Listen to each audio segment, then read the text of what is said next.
Guys, how about we start with creating peace around the world? But how about clean orbit? Climate. Education, all of it, creative solutions. Peace. Clean orbit. Climate. Education, creative solutions. Peace. Is this our future? Who knows? But one thing is for sure, the best way to predict the future is to create it. There is 470 million young people suffering from certain type of conflict or terror in the world today. We have something we call Vision 2030. We would like Moonshot to be the most powerful ally of young people worldwide. If you have a young person in your village, in your city, and you feel that they are powerful, that they can change the course of history, oh, Moonshot, we call them, they'll know what to do. From any corner of the world, all the way to the ears and tables that can make it happen. So today is about bold, radical ideas. It's about a creative imagination of the possibility of the future. It's about collaboration, but purpose-driven collaboration. The Moonshot is the entire endeavor.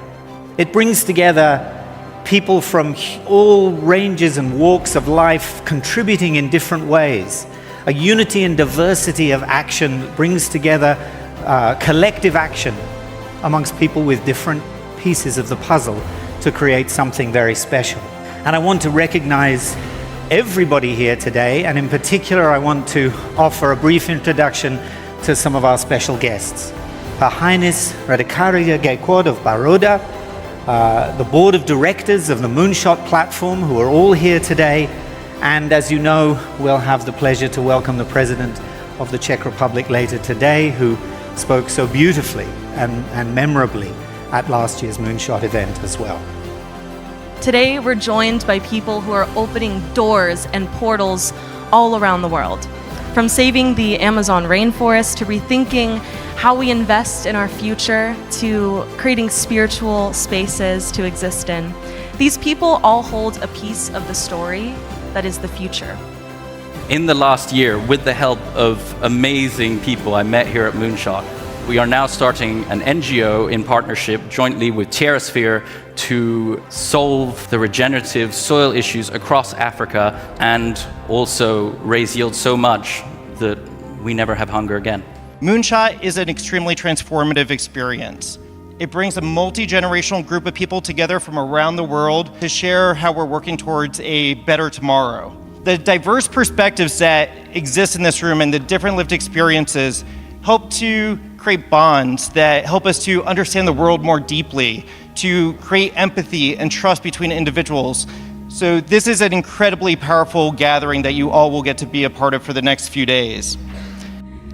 I am one of thousands of refugee girls who have suffered the pain of hunger and hardship.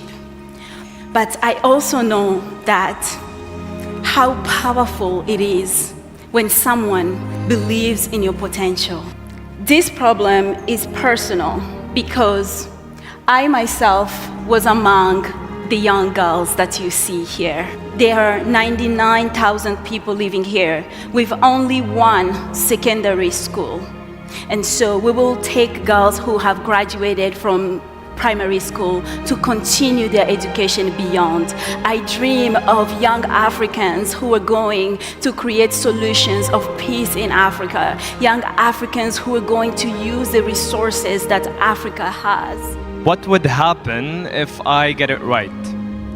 Actually, what will happen when I get it right? Young people everywhere in the Middle East would have the power to speak up, take control of their sexual health, and create change in their own communities.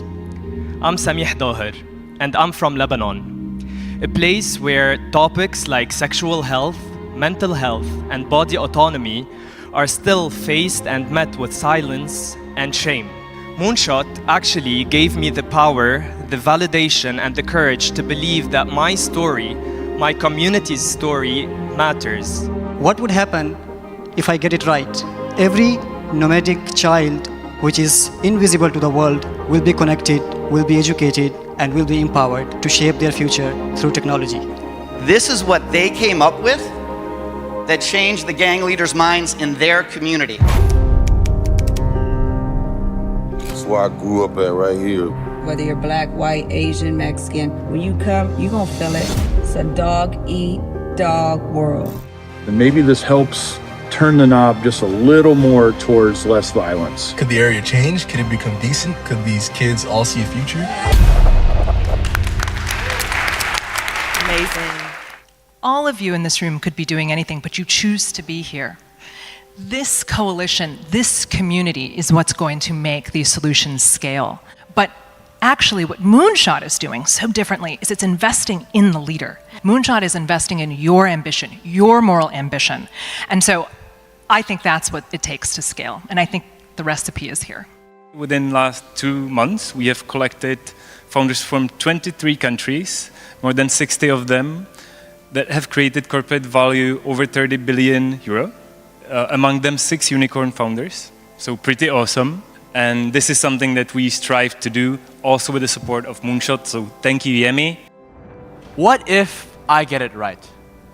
If I get it right, humans will not be replaced, but rather empowered by AI. Recently, I'm also proud to say that EduBeyond has partnered with the National Institute of Public Administration of Indonesia, who are responsible for the development of 4 million public servants across the country. One thing led to another, and I became the youngest ever speaker for Indonesia at the United Nations, talking about AI. And now, suddenly, I'm maybe a tiny bit less of a nobody. So we at Moonshot are all about the future. So this year, we went to over 17 countries. 54%, just more than half people around the world now think that AI already knows more about us than we know about ourselves.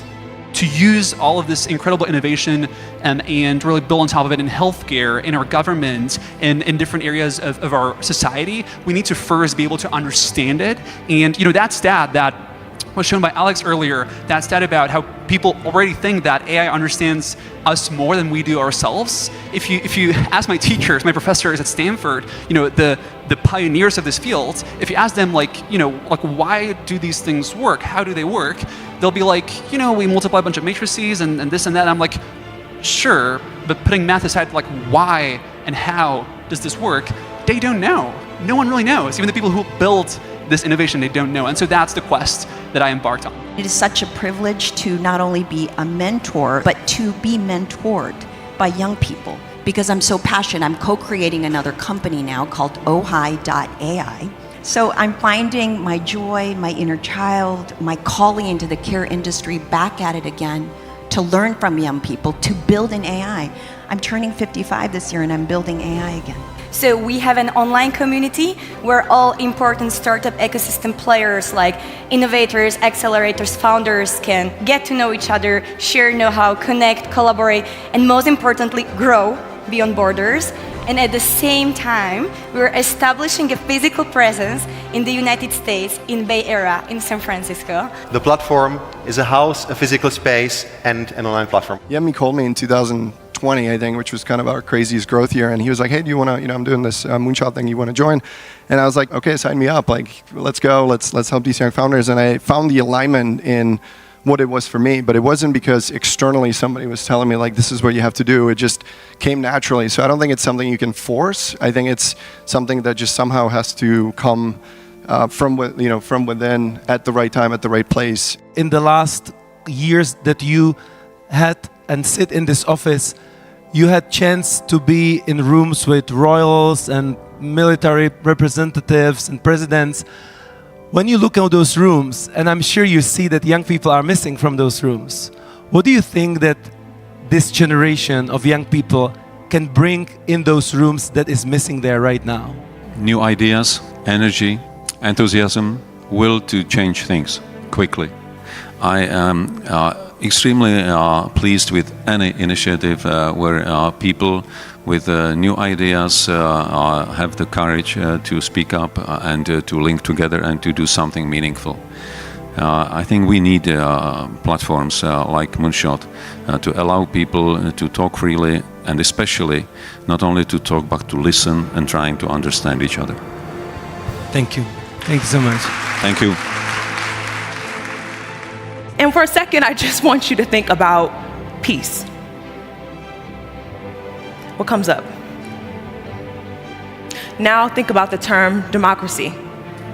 Very similar to Moonshot, what are the biggest problems that are out there around climate, around curing disease, taking care of people's health, around making sure everyone benefits from economic growth, and how can we make sure we invest in that innovation and that in technology and in all the different communities? And so that was a big part of what we were trying to do this last couple of years. And I think the world is a very challenging place right now. What gives me great hope, I worry a lot about the American dream, and what gives me great hope is Moonshot and what all of you are going to do to help us make sure that the world goes back on track and does the right things. Very well said. I'm spending more and more of my time on something called SAND Technologies, which is leveraging the best talent from this ecosystem to solve large problems for humanity. How do you manage our water more sustainably? How do we manage healthcare, education, using data and AI to solve complex problems at scale? So our business is primarily centered around index-like investing. So you can take an index fund, you can replicate the sort of the financial construct of it, but have personal values overlaid into it. So if you want to focus on climate or biodiversity or gender lens investing or a whole host of different issues, we can help you represent that in the way you invest. We manage about $7 billion in the United States today. Our clients are all other investment advisors all across the country. And it's really nice to be in Prague for the very first time. So thank you. Thank you for being here. I was part of the project that eventually led to freedom in South Africa. My family was politically active. My dad then went on to become Mandela's ambassador, the first ambassador of a free South Africa to Washington, D.C. So it was an incredible sort of vantage point to see. Firstly, leaving South Africa, all of the people we left behind were in T-shirts with slogans saying Free South Africa. The unfinished business of South Africa is that we have achieved political freedom and there is some amount of representation in government, but what we haven't managed to do is achieve economic freedom.